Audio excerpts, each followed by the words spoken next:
সকালের নাস্তায় সবাই কম বেশি পরোটা খেতে পছন্দ করে। কীভাবে হোটেলের মতো পারফেক্ট পরোটা বানিয়ে নিতে পারবেন সেই রেসিপিটি আপনাদের সাথে শেয়ার করছি।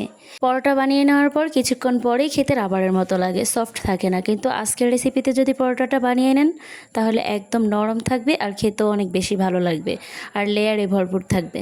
তাই না টেনে পুরো ভিডিওটি দেখতে থাকুন, তাহলে কোনো টিপসই মিস হবে না আর পারফেক্টভাবে পরোটাটা বানিয়ে নিতে পারবেন। চলুন তাহলে রেসিপিটা শুরু করি। প্রথমে আমি এখানে একটা ডিম নিয়ে নিচ্ছি আর এর মধ্যে দিয়ে দিচ্ছি স্বাদমতো লবণ। এরপর আমি এখানে 1/3 কাপ পরিমাণে লিকুইড দুধ দিয়ে দিচ্ছি। এরপর এখানে 1 চামচ পরিমাণে দিয়ে দিব লেবুর রস। এই লেবুর রস আর দুধ দেওয়ার কারণে পরোটাটা খেতে অনেক বেশি ভালো লাগবে, রাবারের মতো হয়ে যাবে না, একেবারে নরম থাকবে। এখন এই উপকরণগুলো ভালো করে মিশিয়ে নিচ্ছি, একদম ভালো করে মিশিয়ে নিতে হবে। এরপর এখানে 1 চামচ পরিমাণে চিনি দিয়ে দিচ্ছি। চিনিটা দেওয়ার পর আরও 5 থেকে 6 মিনিটের মতো বিট করে নিব। ভালো করে মিশিয়ে নিয়ে এর মধ্যে ময়দা দিয়ে দিচ্ছি।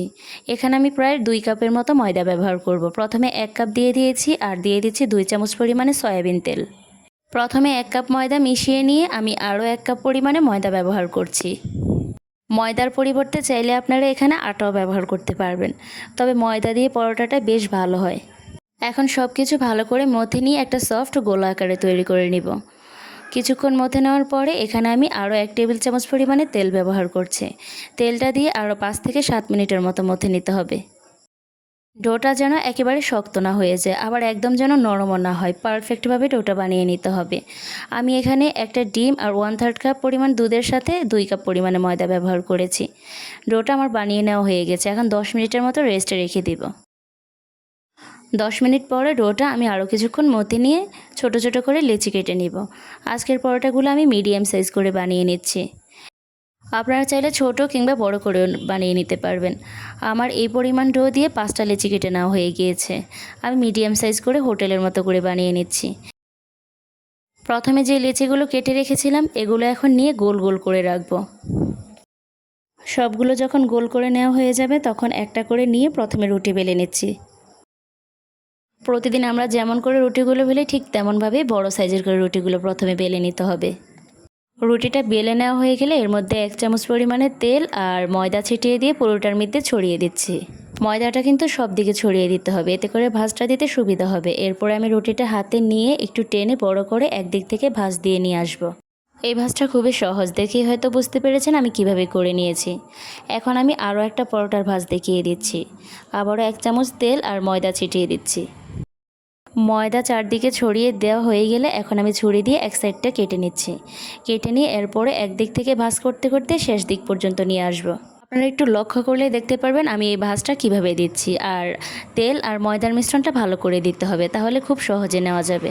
এরপর ভাঁজটা দিয়ে দিয়েছি ঠিক মতো। আমি খুব সহজে 2 রকমভাবে দেখিয়ে দিয়েছি। এই 2 রকমভাবে দিলে লেয়ারে ভরপুর থাকবে এই পরোটাগুলো। এখন একটা নিয়ে আবারও রুটি বেলে নেব। আর যে চারটা আছে অবশ্যই ঢেকে রাখবেন, এতে করে ড্রাই হয়ে যাবে না। এখন এমনভাবে বেলে নিতে হবে একেবারে পাতলাও না আবার একেবারে ভারীও না। রেগুলার পরোটাটা যেভাবে বানাই ঠিক সেভাবেই বানিয়ে নেবেন। আর এই পরোটাটা বানাতে এখন লেগেও থাকবে না, খুব সহজেই হাতে তুলে নিতে পারবেন আর বেলে নিতেও খুব সুবিধা হবে। এরপর আমি চুলায় একটা কড়াই দিয়ে দিয়েছি। এটা ভালো করে গরম হয়ে গেলে এর মধ্যে রুটিটা দিয়ে দিব। পরোটা ভাজার সময় সবসময় একটা দিক খেয়াল রাখবেন, প্রথমেই তেল ব্যবহার করবেন না। পরোটাটা 2 পিঠ যখন ব্রাউন করে ভাজা হয়ে যাবে তখন তেলটা ব্যবহার করবেন, এতে করে তেলটা ভিতরে চুপসে থাকবে না। আমি 2টা পিঠ ভালো করে ভেজে নিয়ে এরপর তেল ব্যবহার করছি, এতে করে পরোটাটা খুব সুন্দরভাবে হবে। আপনারা চাইলে এই পরোটাটা ঘি দিয়েও ভেজে নিতে পারেন, আমি তেল দিয়েই ভেজে নিচ্ছি। এখন 2টা পিঠ চেপে চেপে ভালো করে পরোটাটা ভেজে নিচ্ছি। খুব সুন্দর একটা কালার চলে আসলে আমি পরোটাটা তুলে নেব। আজকে আমি যেইভাবে পরোটার ডোটা বানিয়েছি আর যেইভাবে ভাঁজগুলো দিয়েছি এইভাবে যদি খেয়াল করে বাসায় পরোটাটা বানান তাহলে খুব সুন্দর হবে, লেয়ারও হবে আর খেতেও খুব ভালো লাগবে, শক্ত হয়ে যাবে না। আমি সবগুলো পরোটা একই রকমভাবে ভেজে নিয়েছি আর আমার পরোটাগুলো দেখতেও খুব সুন্দর হয়েছে আর মাশাআল্লাহ খেতেও খুব ভালো হয়েছে। একেবারে হোটেলের মতো পরোটাগুলো হয়েছে। আমি এখন হোটেলের মতো করে একটা পরোটা দেখিয়ে দিচ্ছি, কতটা লেয়ারে ভরপুর ছিল পরোটাগুলো। এই পরোটাটা চা, ভাজি, মাংস যে কোনো কিছু দিয়ে সার্ভ করতে পারবেন। সুজির হালুয়ার সাথে খেতেও এই পরোটাটা দারুণ ভালো লাগবে। এরকম পারফেক্ট পরোটাটা বানানোর জন্য এই ভিডিওটা অবশ্যই শেয়ার করে রেখে দিবেন, যাতে যখন বানাবেন তখন যেন টিপস ফলো করে পারফেক্টভাবে বানিয়ে নিতে পারেন।